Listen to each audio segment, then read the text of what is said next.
Retornamos com o Ver Mais. Agora o assunto é saúde, é prevenção, informação. O cigarro, o álcool e infecções orais pelo HPV ainda são os principais fatores de risco para desencadear o câncer de boca. O estudo feito por pesquisadores do Instituto Camargo apontou que os números de casos de câncer oral no mundo duplicou com pessoas com idade entre 30 e 44 anos. O câncer na cavidade oral está entre os 5 mais comuns entre homens e 6 primeiros em mulheres no Brasil, de acordo com a estimativa do INCA, Instituto Nacional de Câncer.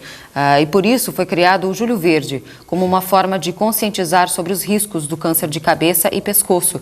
E para falar mais a respeito deste assunto, já estou aqui com o oncologista Dr. Juliano Borges, que nosso colega do Ver Mais. Seja bem-vindo, doutor. Tudo bem? Tudo bem, é um prazer participar novamente do programa.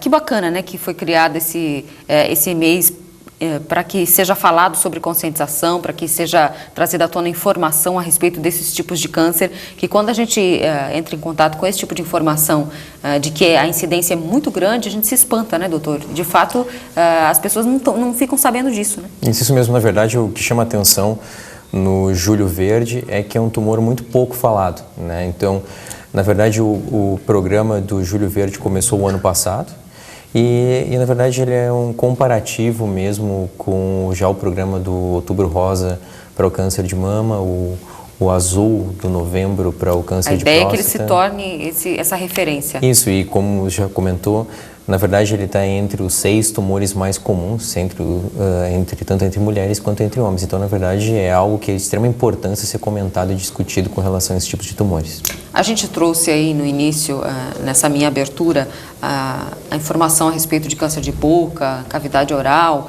mas quando se fala em pescoço e cabeça, existem outros tumores também que podem aparecer, que são, na medida, tão comuns quanto ou não? Isso, na verdade, quando a gente conversa e discute quanto aos tumores de cabeça e pescoço, a gente está falando predominantemente dos tumores escamosos, que ocorrem principalmente em boca, mas também em região do nariz, região da garganta. Tem tumores nessa localização, mas a gente chama, na verdade, de nomes específicos. Tem o tumor de tireoide, que está no pescoço, mas ele tem uma denominação específica de câncer mesmo de tireoide. Mas os fatores de risco, as características da doença são diferentes dos epidermóides de cabeça e pescoço. De forma geral, qual que é os pacientes, em média, têm uma faixa etária para que isso comece a aparecer, que é mais comum ou não? Isso, na verdade, esse tumor, o tumor epidermóide de cabeça e pescoço, ele está relacionado diretamente com 3 grandes fatores de risco, que é o cigarro, a bebida alcoólica e a contaminação pelo HPV. Então, na verdade, uma exposição prolongada ao cigarro e à bebida teria um grande fator de risco, ou então a contaminação por alguns sorotipos do vírus do HPV, que aumentariam esse risco. Então, quer dizer, não tem faixa etária, né? Não tem, na verdade, o quanto mais idoso for a pessoa, maior a chance, porque teoricamente seria maior a exposição ao cigarro ou à bebida, ou, na verdade, se teve a contaminação pelo HPV, daí esse seria um fator independente. Quando a gente fala em câncer e tenta falar em sintoma, é complicado, né? Porque quando o sintoma geralmente aparece, a coisa já está avançando, mas existem sinais que podem aparecer e que você deve prestar atenção de acordo relacionado aos cânceres de pescoço e cabeça? Isso, na verdade, o grande foco, na verdade, é a gente tentar evitar o fator de risco, que é, ou seja, banir novamente, a gente discute novamente sobre sempre o mesmo tópico, que é banir o cigarro da comunidade. Evitar a bebida alcoólica, com uso moderado, o vinho tinto, tem alguns fatores de proteção, inclusive, mas o excesso seria o grande fator de risco.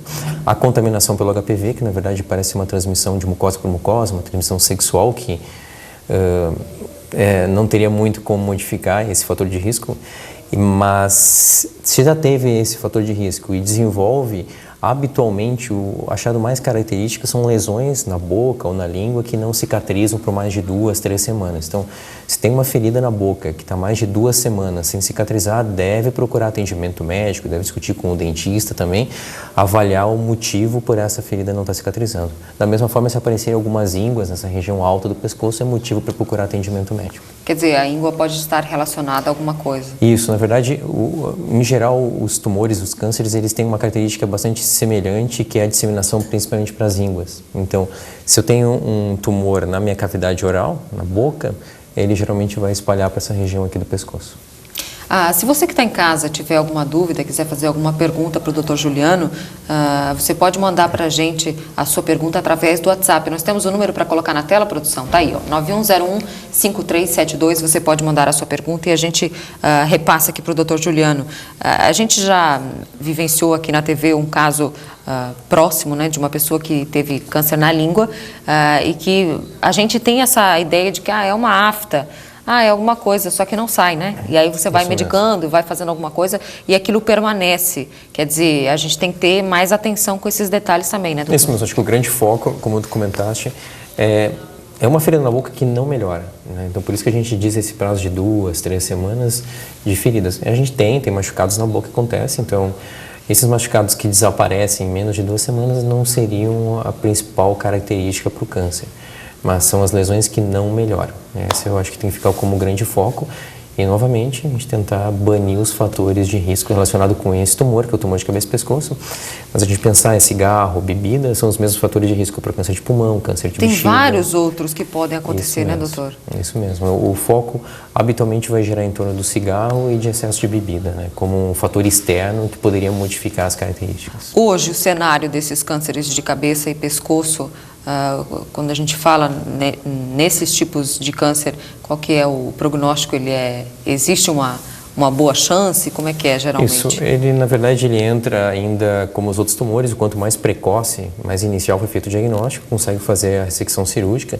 Algumas vezes tem tratamento combinado com químio e radioterapia, com taxas de sucesso muito boas. A gente já tem uma característica de identificar que os tumores que têm correlação com HPV, que é o vírus, eles têm um resultado de tratamento melhor do que o que não tem correlação com HPV, que seria o fator de risco isolado principalmente pelo cigarro e a bebida. Então, quando tem um tumor relacionado com cigarro e bebida, parece ter uma característica um pouco mais agressiva das pessoas que não fumavam, não bebiam e tiveram a contaminação pelo HPV e desenvolveram o câncer.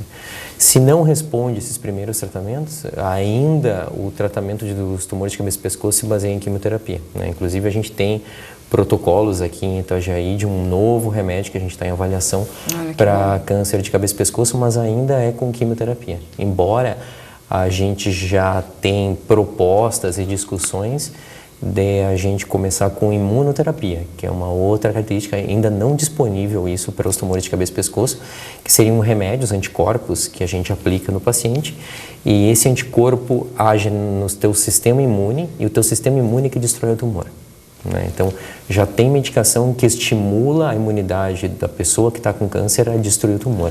Nesses casos apenas de cabeça e pescoço, doutor? Nos casos de cabeça e pescoço, a gente está ainda em teste, mas eles já conseguiram provar resultados que são melhores do que quimioterapia para câncer de pulmão e para melanoma. Então, para os pacientes que têm um melanoma com uma doença avançada, que não responde ao primeiro tratamento, e pacientes com câncer de pulmão, que fizeram quimioterapia e progrediram, já tem disponível imunoterapia e as comparações, por exemplo, se a gente pegar um câncer de pulmão do tipo escamoso, que é uma característica bastante comum, as taxas são quase 3 vezes melhores do que quimioterapia. Sem os efeitos de quimio, com resultados 3 vezes melhor, eu fazendo o quê? Fazendo estimulação da imunidade, para minha imunidade destruir o tumor. É uma tendência essa, doutor, da questão da imunidade para que o paciente se recomponha e consiga combater sozinho o câncer? Isso é bem comentado assim, porque inclusive no nosso congresso, o principal congresso que tem de oncologia, a grande vedete mesmo foi imunoterapia. E se a gente fala de imunoterapia, a gente já conseguiu autorização e aprovação para melanoma, para câncer de pulmão, tem para câncer de cabeça e pescoço, temos para câncer de cérebro, de alguns estudos, temos para câncer de mama. Ou seja, a gente está conseguindo identificar que todos os tumores estão tendo resultados muito positivos, iguais ou melhores com a quimioterapia, com estimulação de imunidade. E é interessante que se a gente pegar e fazer uma reflexão disso e perguntar, poxa, eu sou uma pessoa deprimida, não me alimento bem, será que isso interfere no câncer? Agora talvez a gente tenha um parâmetro importante. Se eu estou com imunidade boa, a minha própria imunidade consegue destruir o tumor, seja por uma boa alimentação, por ter um baixo nível de estresse, ter uma qualidade de vida ou com remédio. Ou com Olha só que incrível. A gente tem perguntas do pessoal de casa. A Daniele quer saber se a língua branca tem algum problema ou pode estar relacionada de alguma forma ao câncer? Não. A princípio, as lesões a língua branca não estaria relacionada. É claro que vale a pena fazer investigação para achar o motivo dessa alteração, mas o clássico mesmo para o câncer, na verdade, na língua, seria a ferida mesmo, uma ferida que não cicatriza. O marido da Claudete está com algumas bolinhas e ínguas atrás do pescoço. Ela não falou aqui o tempo, né, dessas bolinhas, mas ela quer saber se isso pode, de repente, ser sinal de câncer. Isso, na verdade, claro, depende do tempo e se não tem algum outro fator, mas valeria a pena o marido dela ir procurar atendimento médico por isso, porque seria um alerta de alguma alteração que está tendo no organismo para apresentar essas bolinhas, que eu imagino que poderiam ser linfonodos, que são as ínguas aumentadas. As pessoas que se enquadram nestes casos que você falou, doutor, para receber a imunoterapia, isso está disponível aqui em Itajaí? Isso, na verdade, para imunoterapia, a gente vai ter disponibilidade por protocolo de pesquisa a partir de meados de novembro para câncer de pulmão, num protocolo de um imunoterápico novo, e a gente vai ter um programa de doação de imunoterápico para os pacientes com câncer de pulmão aqui em Itajaí. E eu conheço também em Florianópolis, o serviço do CEPOM tem disponível imunoterapia para pacientes para melanoma. Então a gente vai ter em Itajaí para pulmão disponível e em Florianópolis para melanoma. Para pulmão a partir de novembro, é isso? Na verdade, a previsão é 2 meses. Agosto, setembro, eu diria iniciozinho de outubro a gente já teria, mas se alguém tem um diagnóstico de câncer de pulmão, pode entrar em contato, a gente já põe na lista. Na verdade, o que depende é das nossas autorizações pela Anvisa para a gente conseguir fazer o desbloqueio da importação do remédio. Né? O remédio vem de fora? O remédio vem de fora. Então, eu imagino que em novembro a gente já vai estar com disponibilidade do medicamento de doação para os pacientes com câncer de pulmão em Itajaí e melanoma em Florianópolis já está disponível. A partir Olha só que ótima notícia. Doutor, quem precisar de mais informações ou quiser, de repente, tirar alguma dúvida a respeito até desses tratamentos que estão disponíveis, o que existe hoje, porque Itajaí tem o privilégio de ter esse estudo todo acontecendo e essa movimentação. O doutor Juliano já veio aqui diversas vezes para falar sobre isso, e eu sei que as pessoas que têm pessoas com câncer na família têm essa preocupação, e quando ouvem que existe alguma chance, alguma coisa diferente, querem participar e querem saber se é possível. Então, para o pessoal que tem essas dúvidas, pode procurá-los? Claro, com certeza. Inclusive, como a gente não está no momento trabalhando com melanoma, mas a gente passa todos os contatos do serviço de Florianópolis para conseguir o tratamento por Florianópolis também. Nos casos de melanoma e pulmão, a gente tem esses produtos. Então, pode ligar aqui para Itajaí mesmo, que é o 47-3348-5093. Tá aí, tá na tela. Ou pode mandar um e-mail para regulatório@oncologiasc.com.br, que a gente vai ter o maior prazer de direcionar.